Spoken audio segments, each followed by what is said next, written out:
바깥에서 이렇게 찬양을 드리고 오시는 분들이 이렇게 맞이를 하고 인사를 하고 있는데요.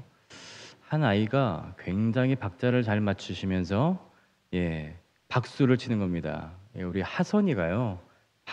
이 박수를 치는데 그냥 아기가 치는 박수가 아니라 박자에 맞춰서 박수를 치더라고요. 처음 봤습니다. 엄마를 닮아서 정말 박자를 잘 맞추구나. 그러더라고요. 너무나도 은혜스러웠습니다. 그런데 우리 여러분들의 삶 속에서도 하나님께 드리는 예배를 통하여서 은혜의 삶이 계속되어지기를 간절히 축원합니다. 어린 아이를 통해서도 우리에게 말씀하여 주시고 우리에게 은혜를 주시는 하나님을 찬양하면서 오늘 하루도 즐거움과 기쁜 마음으로 예배를 드리고 회복되는 역사가 있길 간절히 축원합니다.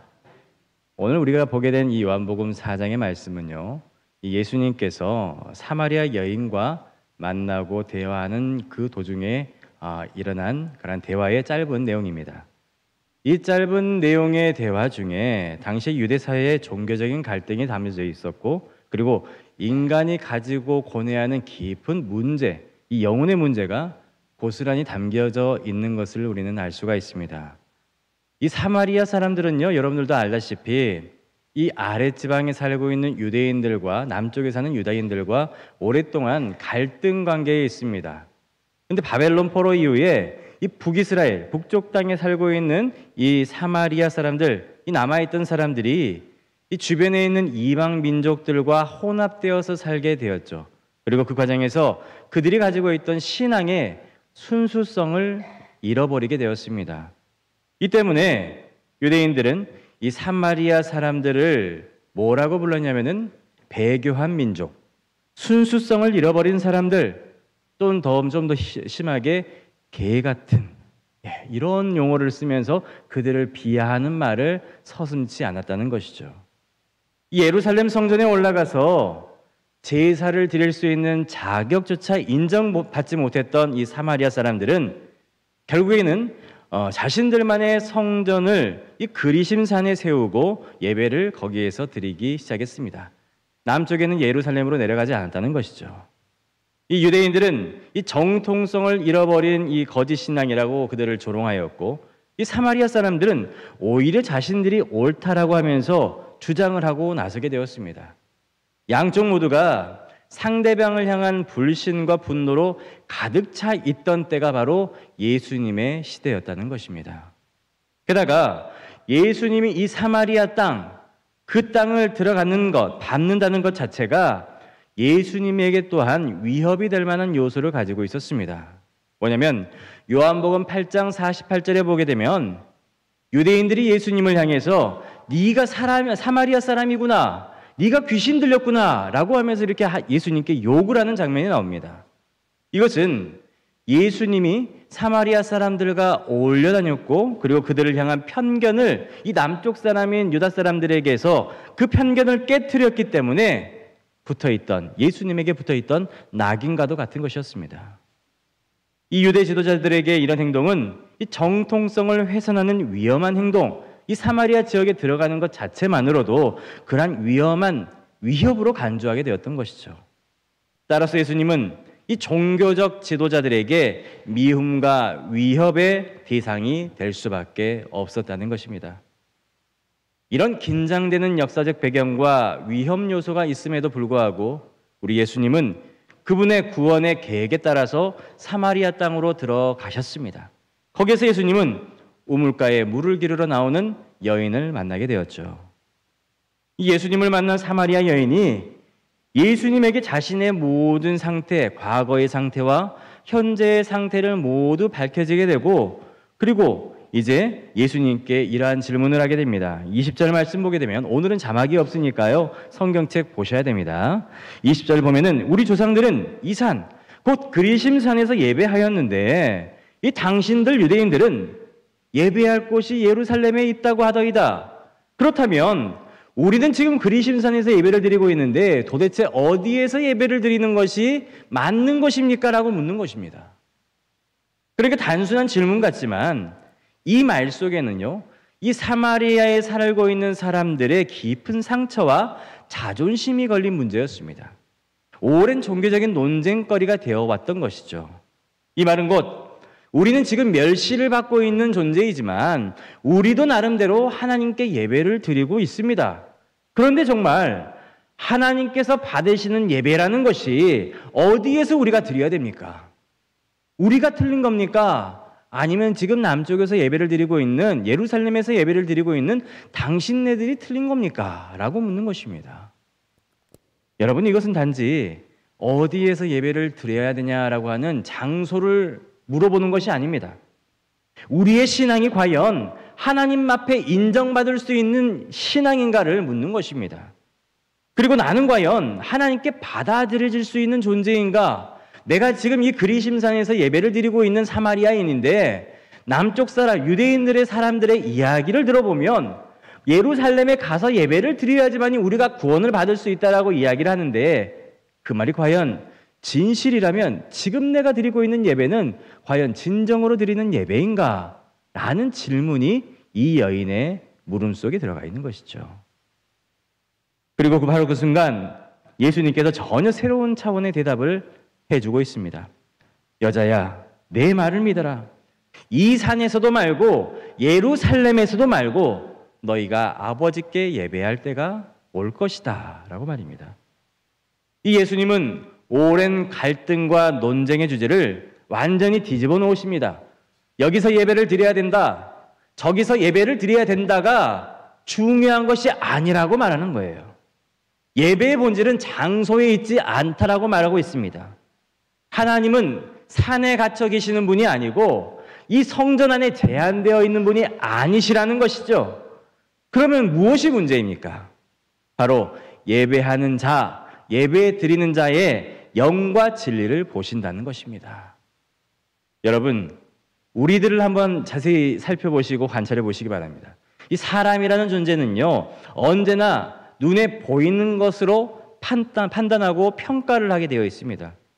눈에 보이는 건물, 화려한 의식, 이 정해진 전통에 안주하려고 하는 그러한 성향을 가지고 있습니다. 그래서 사람들이 묻습니다. 어디에서 예배를 드려야 됩니까? 어떤 형식으로 드려야지 올바로 된 예배입니까? 이 찬송가를 불러야 됩니까? 저것을 불러야 됩니까? 기도는 어떻게 해야 합니까? 이게 올바른 것입니까?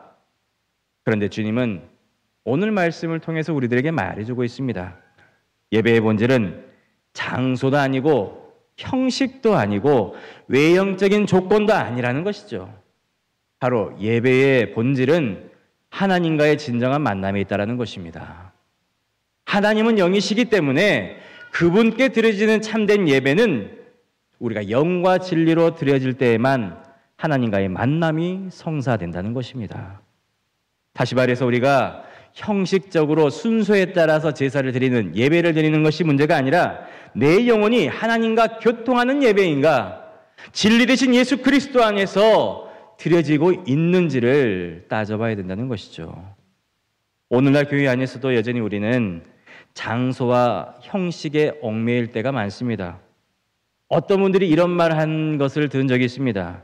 이 큰 교회, 큰 어른 목사님이 설교하시는 예배에 참석해야만 은혜가 있을 것이다라고 이야기하는 분들도 있습니다. 그리고 어떤 분들은 전통적인 대대로 물려 내려오는 예배의 형식을 따라야지만이, 그 예배를 고수해야지만이 참 예배라고 이야기를 합니다. 또 어떤 분들은 최신식 건물과 좋은 시설이 있어야 예배가 제대로 드려진다라고 말하는 사람들도 있습니다. 그런데 오늘 예수님은 오늘 말씀을 통해서 우리들에게 분명히 말해주고 있습니다. 예배의 가치라는 것은 건물의 크기나 형식에 있는 것이 아니라 하나님이 받으시고 찾으시는 예배는 바로 참된 예배자를 찾는 것이다. 그리고 너희의 참된 예배의 모습을 하나님께서 바라보시는 것이라고 말씀해 주시는 것입니다. 사랑하는 성도 여러분, 우리가 지금 여기에 모여 있는 이유가 무엇입니까? 여기 건물이 좋아서입니까? 아닙니다. 에어컨이 빵빵하게 시원하게 틀어져 있어입니까? 아닙니다. 전통이 좋아서입니까? 이 몇백 년 된 전통을 가진 그러한 모임과 그러한 모임도 직책도 있습니다. 그런데 우리는 하나님께서 영과 진리로 예배한 자를 찾으신다라고 하는 그 주님의 말씀에 순종하기 위해서 이 자리에 모인 것입니다. 아닙니까? 예수님께서 우리에게 말씀하신 내용에 따라서 중요한 것은 장소가 아니라, 건물이 아니라 너희가 지금 예배를 어떻게 드리고 있는가를 하나님이 보신다는 것입니다. 우리가 진정으로 회복을 원한다면 무엇보다 먼저 하나님께 드리는 예배가 회복돼야 할 것입니다. 요즘 계속해서 주시는 말씀이요, 그리고 회복, 회개, 이쪽으로 해서 계속 말씀을 가르쳐 주시는데, 회복하려고 하면은 먼저 우리가 회개를 해야 되고, 회개해야지만이 우리가 회복을 허락해 주신다는 말씀을 깨닫게 되었습니다. 그렇다면 우리가 예배가 회복이 돼야 되겠죠. 이 예배라는 것이 영과 진리로 드리는 예배를 말하는 것입니다. 그렇다면은 어떻게 드리는 예배가 영과 진리로 드리는 예배가 되는 것일까요? 여러분, 주일 예배를 한번 생각해 보시기 바랍니다. 우리가 찬양을 부를 때에 단순히 박자에 맞춰서 노래를 하는 것이 아니라 가사 하나하나에 우리가 집중을 하면서 이 은혜가, 이 가사가 내 삶의 고백이 되게 하여 주옵소서, 내가 이렇게 살아왔고 하나님께 이런 은혜를 받았습니다 라고 하는 그러한 마음으로 우리가 찬양을 드릴 때에 영으로 드리는 예배, 받으시는 예배가 되는 것입니다. 또한 말씀을 들을 때에 그 말씀을 단순한 지식으로만 내가 알지 못했던 성경의 한 부분을 잘 해석해 주시고, 그리고 그 목사님께서 그 말씀을 따라서 내가 그랬구나 라고 넘어가는 것이 아니라 진리로 단 예수님의 뜻을 우리가 받아들이고 삶을 변화시키는 결단을 하고 난 후에 하나님께 우리의 삶을 드리는 예배가 진리로 드리는 예배, 하나님께서 받으시는 예배가 되는 것입니다. 또한 장소가 교회당이든 가정이든 아니면 직장이든 성령과 말씀 안에서 하나님을 향해서 우리가 드린다면 그것이 바로 영과 진리로 드리는 예배가 되는 것입니다. 우리에게 영과 진리로 드리는 예배, 진정한 예배의 회복이 임하기를 간절히 축원합니다. 그래야 예배를 드리는 우리의 삶, 성도의 삶에도 진정한 행복이 찾아오지 않겠습니까? 여러분, 사람은 누구나 행복하기를 바랍니다. 혹시 여기에서 행복하지 않기를 바라는 사람 있습니까? 아무도 없습니다. 그렇죠? 이옥수 권사님, 행복하고 싶으시죠? 그렇습니다. 누구나 다 행복하고 싶어 합니다. 그런데 사람들은 행복을 얻기 위해서 뭘 합니까? 돈을 모으고 건강을 관리하고 명예와 성공을 추구합니다. 그런데 여러분, 그것이 우리에게 영원한 행복을 가져다 줄 수 있을까요? 돈이 많아도 마음이 늘 불안하다면 그것이 진정한 행복이라고 할 수 있을까요? 건강하다 할지라도 내 영혼이 텅 비어 있다면 내가 참된 만족이 있을 수 있겠습니까? 여러분, 세상 조건이라는 것은요, 잠깐 나에게 머물다가 떠나는 것입니다. 잠깐 우리를 기쁘게 할 수는 있지만 오래 가지 못합니다. 왜냐하면 인간의 행복이라는 것은 환경에 달려있지 않고 영혼의 상태, 내 속사람의 상태가 어떠하느냐에 따라서 내가 행복하냐, 행복하지 아니하냐가 결정되기 때문에 그렇습니다. 행복이라는 것은 내가, 내 영혼이, 내 속사람이 하나님과 진정으로 연결되어 있을 때에만이 비로소 누릴 수 있는 것이 진정한 행복이라는 것입니다. 마음이 평안하고 내 영혼이 자유할 때에 그 사람이 진짜 행복한 사람이라고 말할 수 있는 거예요. 아무리 가진 것이 없다 할지라도 하나님과 항상 교통하는 영혼이 기뻐하는 영혼이라고 할 수 있습니다. 여러분, 성경의 바울과 실라가 감옥에 갇혔을 때에도 한밤중에도 기뻐하면서 하나님께 찬송할 수 있었던 이유는 참된 행복은 외부에서 오는 것이 아니라 하나님과 나와의 관계에서 온다라는 것을 그들은 알고 있었기 때문에 매를 맞아도 감옥에 갇혀있다 할지라도 즐겁고 행복하게 찬양할 수가 있었던 것입니다. 여러분, 이 사람이요, 사람다울 수 있는 이유가 뭘까요? 그것은 바로 사람만이 예배를 드릴 수 있는 존재이기 때문에 그렇습니다. 동물이 예배하는 거 보셨습니까? 없습니다. 이 사자는 사냥을 하고 그리고 새들은 날아다닐 뿐입니다. 가끔 신방을 가면은 어떤 분들이 이런 이야기를 해요. 우리 매일 같이 예배 드리자. 예, 아멘. 주여. 예, 예배 드릴 때는 강아지는 어디에? 예, 작은 방으로. 예, 예배는 동물이 아닌 사람이 드리는 것입니다. 옛날에요. 예배당에 종이 울리면 동네 개들이 어떻게 했습니까? 아우 하고 울지 않습니까? 전 이렇게 동네에 있는 개들이 울었습니다. 그때에 그걸 보고 사람들이 야, 교회 종치니까 개들이 찬양하네. 그런 사람이 있습니까? 뭐라고 그래요? 시끄러! 조용히 해! 그러지 않습니까? 오직 인간만이 하나님을 인식하고 하나님을 찾고 하나님을 경배할 수 있는 존재라는 거예요. 인간은 단순하게 이 땅에서 먹고 자라고 일하기 위해서 창조된 존재가 아닙니다. 인간은 창조주와 교통하기 위해서 지어진 피조물이라는 거예요. 따라서 예배는 인간에게 주어진 최고의 특권이고 동시에 인간다움의 본질이 바로 예배라는 것입니다. 예배할 때 인간은 원래의 모습, 피조된, 창조된 그 모습을 복원할 수가 있는 거예요.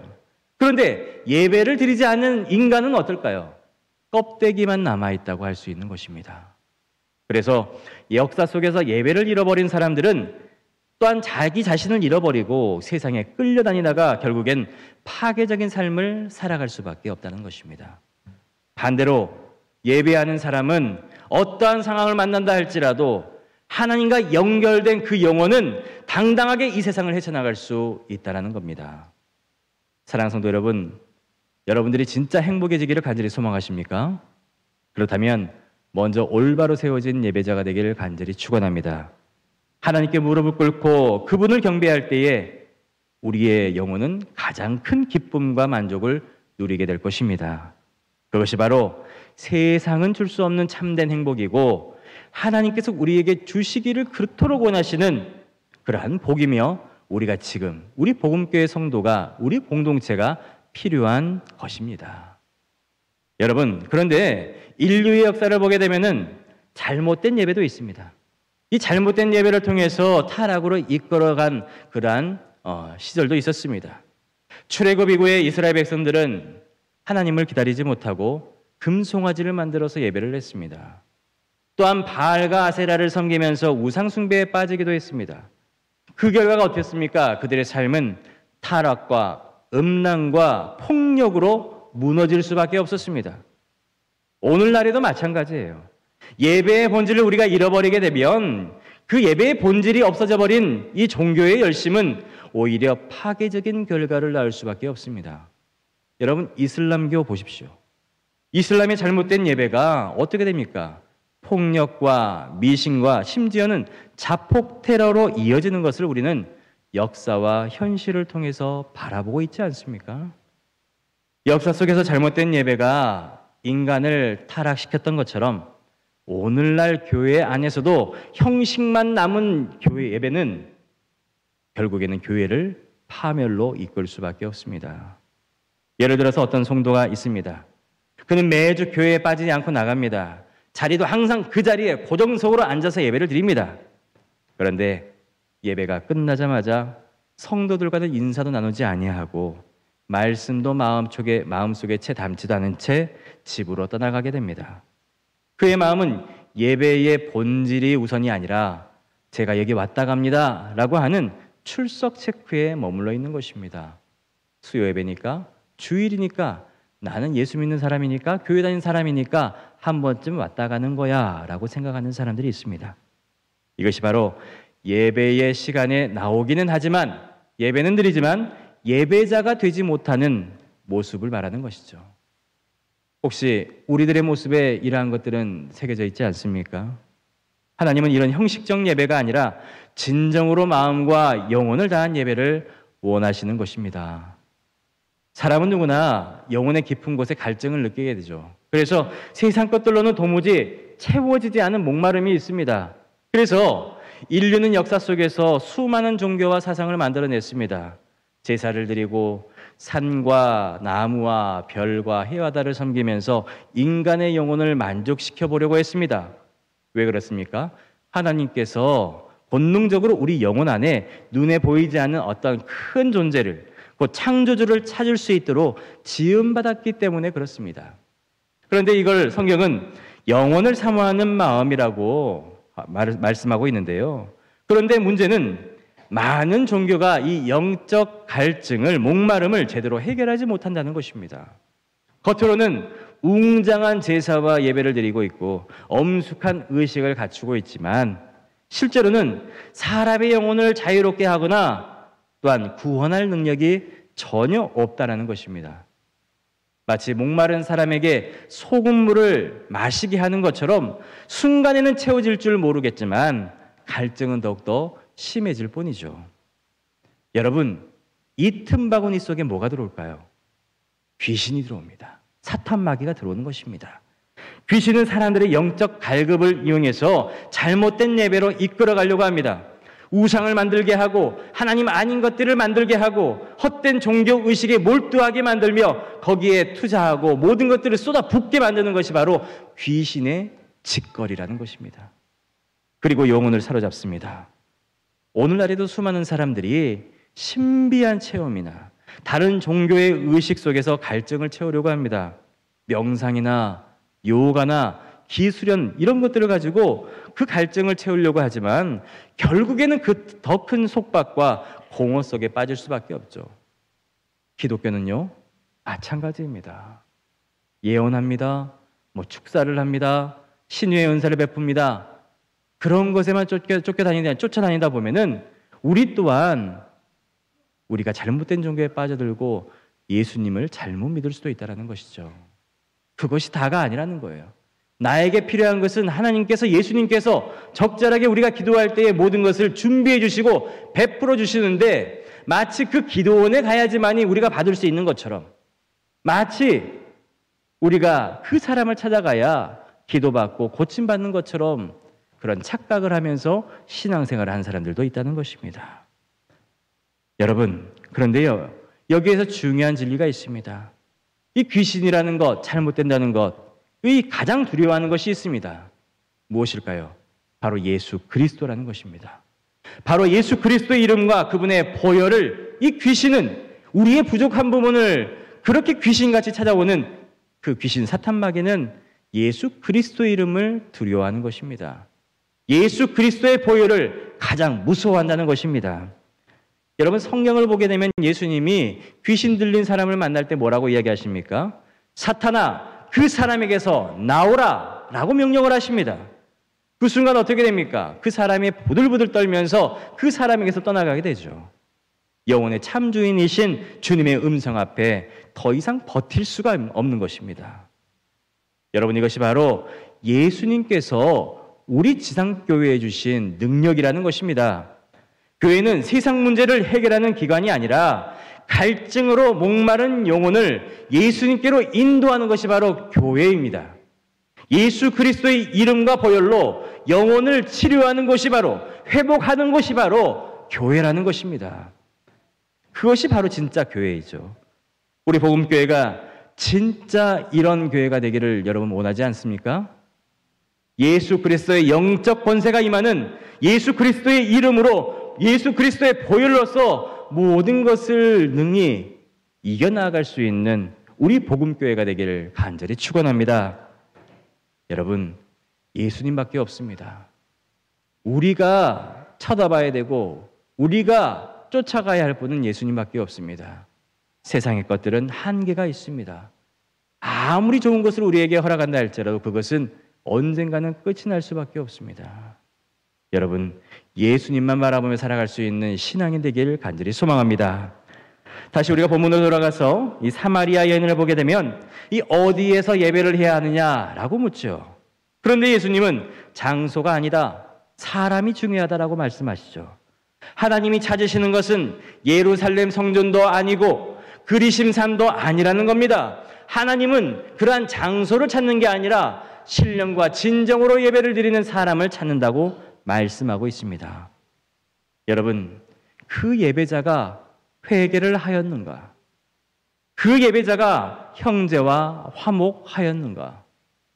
그 예배자가 진심으로 하나님 앞에 나아왔는가? 여러분, 우린 주일 예배 시작 전에 항상 이렇게 고백을 하죠. 하나님은 영이시니 예배하는 자가 신령과 진정으로 뭐할지니라? 예배할지니라. 여러분, 이건 들어가는 단순한 멘트가 아닙니다. 목사님들이 예배를 시작하기 전에 주문을 하듯이 그렇게 읊조리는 그러한 멘트가 아니에요. 이것은 바로 예배의 본질을 일깨워 주기 위한 그 기초의 서문이라는 것입니다. 예배를 여는 말씀이라는 거예요. 이렇게 예배를 드려야 합니다라는 겁니다. 어떤 교회에 이런 일이 있었습니다. 작은 시골 교회였는데 건물이 너무나도 낡았습니다. 그리고 의자도 삐걱거려서 기도할 때마다 할머니들이 기도하면서 몸을 흔들면 삐걱 하는 소리가 그렇게도 많이 나는 교회였다고 해요.